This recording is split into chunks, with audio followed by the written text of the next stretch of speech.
dan selamat pagi. Perkenalkan, nama saya Lady Sarante SPDK, Guru Mapel Pendidikan Agama Kristen di SMK Negeri 2 Bitung, Kota Bitung, Provinsi Sulawesi Utara.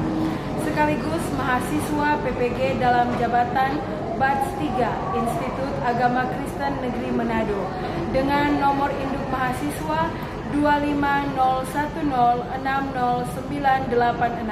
Pada hari ini, Senin 13 Oktober 2025, melaksanakan praktek pembelajaran uji kinerja pada SMK Negeri 2 Bitung kelas 11 jurusan Teknik Alat Berat dengan materi bahaya kerusakan alam. Selamat menyaksikan. Shalom. Semangat sekali. Berdiri.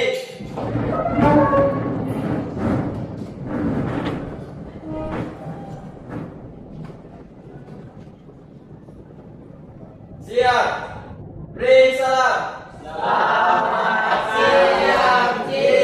Selamat siang. Ada yang pagi, ada yang siang. Tapi lebih semangat masih tetap pagi. Silakan duduk. Mari satu orang pimpin doa.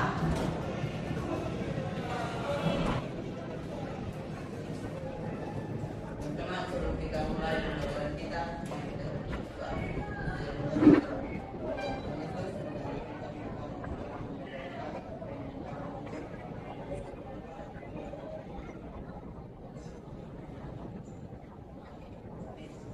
Amin. Terima kasih.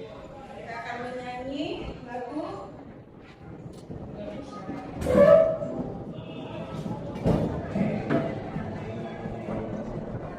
ini. Ada sehat-sehat semua?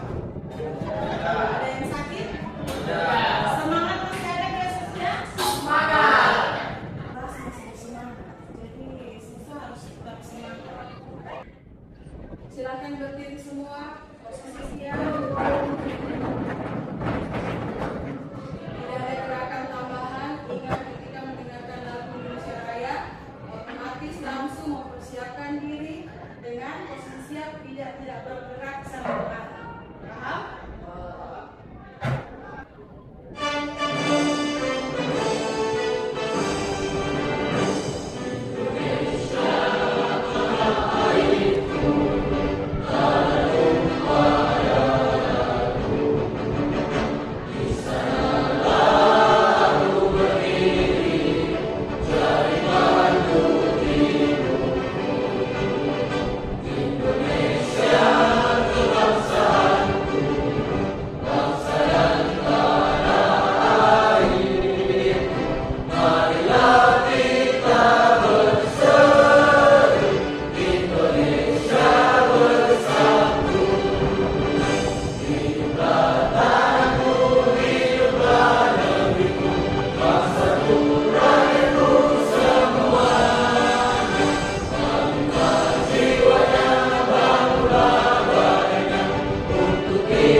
Oke, silakan duduk. Terima kasih untuk yang suka dengan disiplin, tidak bergerak, mendengarkan lagu Indonesia Raya. Tapi tadi ada 3 siswa tertawa, bergerak. Inci mau tanya apa yang lucu? Apa yang lucu?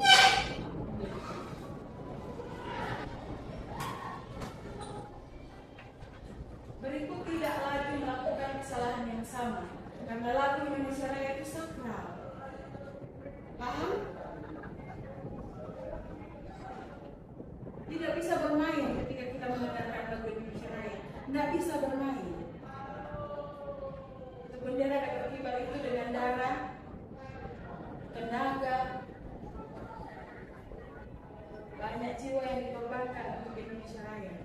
Paham? Boleh? Mengerti? Oke. Nanti saya mulai dengan marah-marah.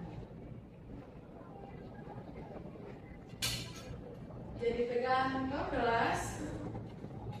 Pokoknya hal yang serupa tidak dilakukan oleh siswa yang lain, dan siswa yang sudah melakukannya harus berobat, tidak boleh melakukan hal yang sama.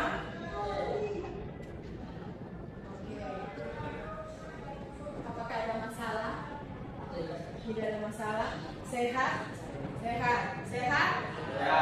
Ada masalah di luar sekolah? Dengan orang tua? Aman? Jadi orang mau masuk dalam materi dalam keadaan gembira, hati yang senang. Aku mau ice breaking juga. Boleh? Boleh? Games tahu? Oke, silakan boleh berdiri. Orang games sedikit permiso sidang. Dia sudah mengantuk sedikit. Pas ini berpasangan. Jadi ada pasangan-pasangan. Orang main pen, table, hat. Boleh? Tahu? Oke. Ada satu pulpen di atas meja. Mari. Mari. Satu pulpen di atas meja.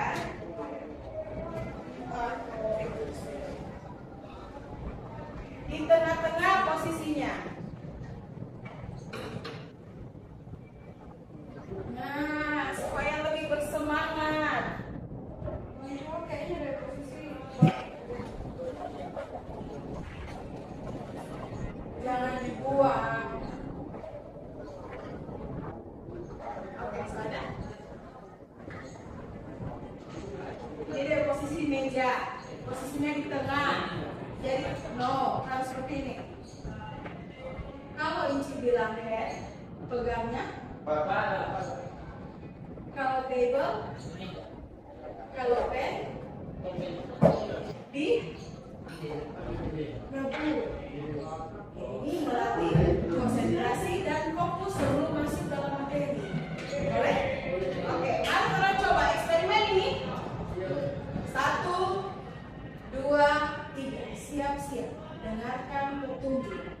Head. Head. Table. Head. Pen. Ini masih eksperimen. Sekali lagi. Fokus. Fokus. Table.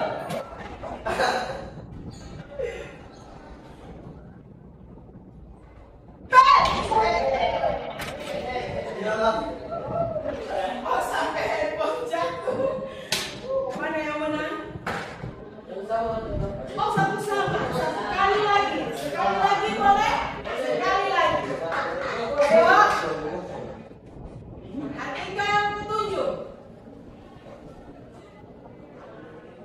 Table.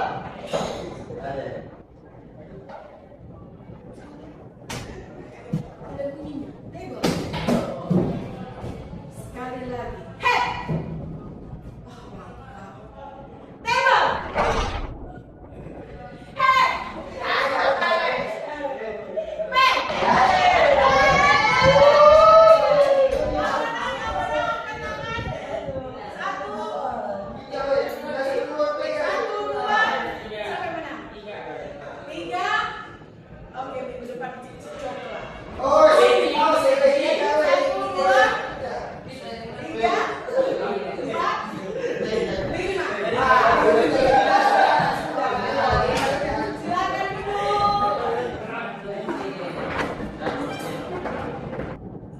Nah, minggu lalu Ici sudah menjelaskan sedikit. Ada kasih gambaran tentang materi hari ini yang akan kita pelajari bersama. Minggu lalu Ici menyampaikan tentang apa bahayanya ketika kita membuang sampah sembarangan. Akan mempengaruhi pola hidup atau tidak?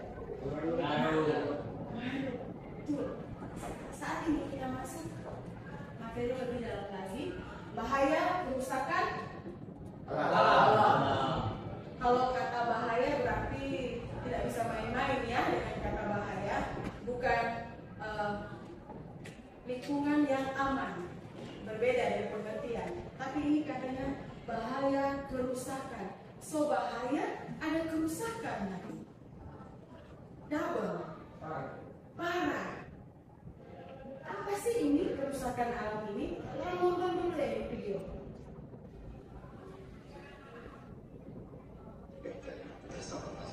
Ya, harus mulai dari awal. Ambil sampah yang terlihat di permukaan laut membutuhkan biaya yang tidak sedikit, ribuan liter bahan bakar yang dihabiskan kapal-kapal pengangkut setiap hari hanya untuk memungut sampah yang hanyut ke laut. Bagaimana dengan sampah yang sudah mengendap di dasar laut? Sampah, terutama plastik, menjadi ancaman nyata bagi kehidupan di dasar laut. Ada bahaya yang mengancam ketika sampah sudah terurai dan bisa masuk ke dalam pembuluh darah manusia. Korespondensi Indonesia Silvan Hajat menelusuri bagaimana sampah plastik di laut bisa kembali ke meja makan kita.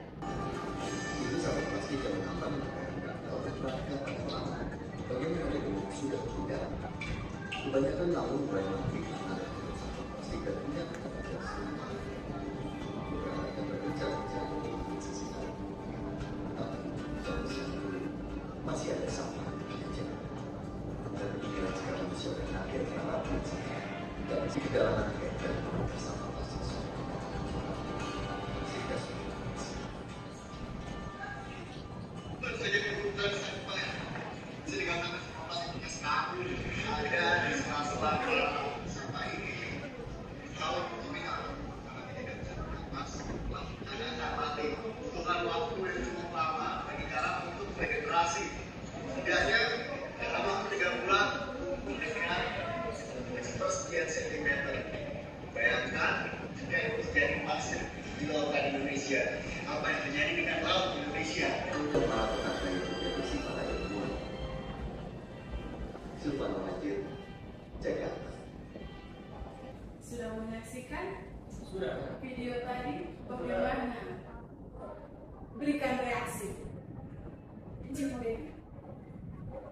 Benar reaksi ketika kita menyaksikan dari sampah sampai ke meja makan. Ayo, Kevin. Silakan. Jadi Ci, dampak dari sampah plastik itu sangat berbahaya kan Ci. Misalnya pencemaran air, lalu berbahaya bagi keberlangsungan rantai makanan. Ada lagi? Sudah, terima kasih. Ada lagi? Yang lain? Silakan. Jangan malu-malu. Ayo ungkapkan pendapat. Mau salah, mau benar. Ingat, tidak ada manusia yang sempurna. Jangan takut dengan penggunaan bahasa, karena nanti kita tercampur-campur, kita terlogat. Mungkin benci. Bagaimana? Iya, silakan. Menakutkan sih, cuma karena buang sampah sembarangan banyak yang makan kita. Betul sekali, betul. Tepuk tangan. Kenapa menakutkan? Jadi suami Ci itu penyelam. Beberapa waktu mereka membuat program untuk mengangkat sampah yang ada di laut. Nah, ketika sampah-sampah itu diangkat, dikumpulkan di daratan, terlihat bahwa sampah plastik yang awalnya berwarna merah, hijau, apa lagi? Kuning, coklat, Dan beragam banyak warna. Pas dorang angkat, warnanya sudah transparan. Kemana itu warna-warna itu? karena sudah terurai dengan sinar matahari dan bawah arus air. Keren, betul sekali. So terurai itu menjadi mikroplastik. Jadi potongan-potongan plastik yang sangat kecil. Kenapa dikatakan mikro? Ya, karena ukurannya sudah berbeda. Jadi sudah sangat kecil. Dan ikan kecil melihat itu sebagai makanan, plankton. Betul. Oh, itu ada plankton. Dimakan. Dari ikan kecil, ini apa tadi yang disampaikan? Rantai makanan, loh. Dari ikan kecil ini yang sudah mengkonsumsi mikroplastik, ikan besar datang untuk menyantap ikan kecil. Dan manusia mengkonsumsi ikan, ditangkap oleh nelayan, dijual di pasar atau di mana lagi tempat penjualan ikan lainnya, pelelangan, mama ke pasar, beli di pasar, dikelola jadi masakan apa? Ikan goreng, apalagi ikan fufu, ikan woku, ikan blender. Semua itu dikelola, dimasak enak-enak, taruh lagi meja makan. Kevin ambil makan. Oh, masuk di dalam. Lama kelamaan, Inci, tapi kan kita makan ikan tiap hari, kok kita tidak langsung mati? Pasti ada pertanyaan begitu kan? Kok kita tidak langsung mati? Pelan-pelan. Ini kasarnya seperti itu. Ya kalau makan tiap hari dikonsumsi terus menerus, masuk dalam pembuluh darah, tiba-tiba masih muda kena kanker, apa? Kenapa banyak sekali penyakit yang laporan di kita saat ini? Banyak pertanyaan ini pasti di kepala kita masing-masing. Nah, coba menunjukkan mengapa kita harus menjaga alam dari kerusakan? Kira-kira kenapa? Karena alam orang kembali. Alam adalah orang ke tempat tinggal. Ada lagi, good, bagus ya. Ada lagi? Karena alam sumber kehidupan kita. Oh keren, alam adalah sumber kehidupan. Bagaimana?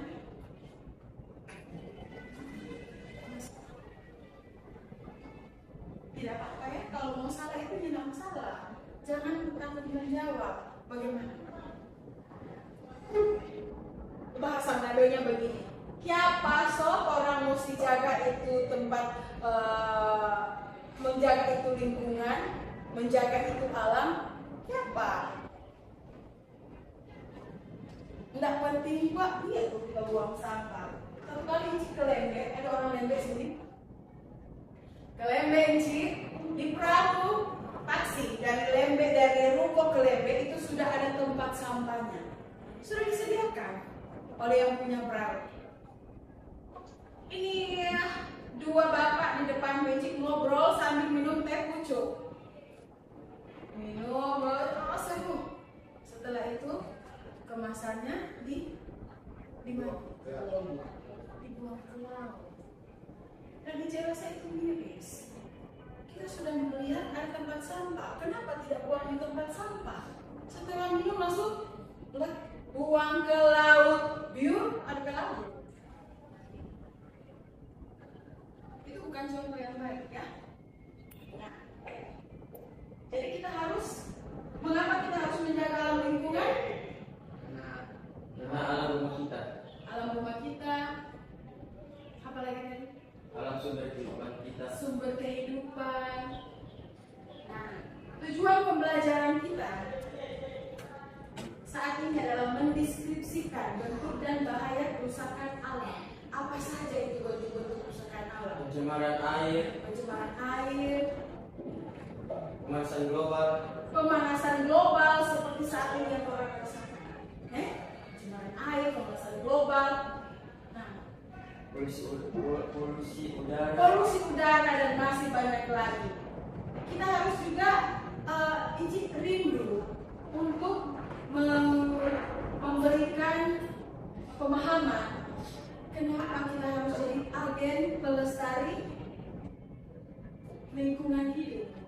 Kita harus jadi agen. Apa sih itu agen? Tahu ada orang yang menjadi agen pelestari lingkungan hidup, dia mau menyampaikan ke orang lain bahwa kita harus menjaga lingkungan, itu agen. Kita harus, dia mempromosikan bahwa alam itu adalah ciptaan Tuhan yang harus dijaga. Ini Inci mau bawa anak-anak peserta didik yang hadir saat ini boleh menjadi agen pelestari lingkungan hidup. Boleh sampaikan tidak juga buat video terus ditayangkan di YouTube, tidak perlu yang seperti itu, tapi hal yang lebih sederhana kita menyampaikan. Ketika ada teman yang selalu membawa sampah, jangan buang sampah sembarangan. Mau pada tempat sampah, gampang kok, gampang kan? Kita berkampanye bagaimana menjadi agen lingkungan hidup. Kenapa? Kenapa sih ini kan pelajaran agama? Kenapa kita membahas tentang pencemaran lingkungan, bahaya pencemaran lingkungan? Yang ada hubungan? Ada hubungan atau tidak? Ada. Apa? Karena itu sampai tanggung jawab. Karena tanggung jawab manusia. Ketika manusia diciptakan dalam Kejadian yang 1, ketika manusia diciptakan, Tuhan memberikan semua yang manusia butuhkan. Ada pohon-pohon yang menghasilkan buah untuk manusia konsumsi. Benar? Manusia pertama. Ada binatang-binatang. Kan bilang pelihara. Kalau pelihara berarti apa? Jaga. Tidak disampaikan di situ hancurkan ya ini. Enggak, kita punya tugas untuk memelihara. Dan fatalnya manusia yang disuruh untuk memelihara justru rusak. Manusia itu siapa? Kita. Jin.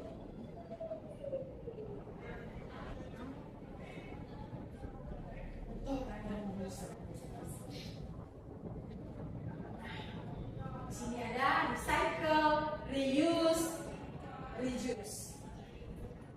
Mengolah, recycle itu mengolah, reuse mengurangi atau menggunakan kembali, dan reuse mengurangi, reduce menggunakan kembali.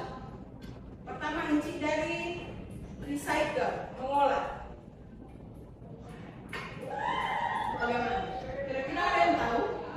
Ada yang pernah mendapat informasi bagaimana mengolah sampah plastik apa deh? Daur ulang, mendaur ulang apa yang sudah dibuang. Nah itu kenapa pentingnya untuk membuang sampah pada tempat supaya truk-truk pengangkut sampah plastik bisa terarah untuk jadi angkat dari sini bawa ke tempat untuk bisa dipilih. Oh ini bisa dikelola, ini bisa dibuat apa? Seperti itu.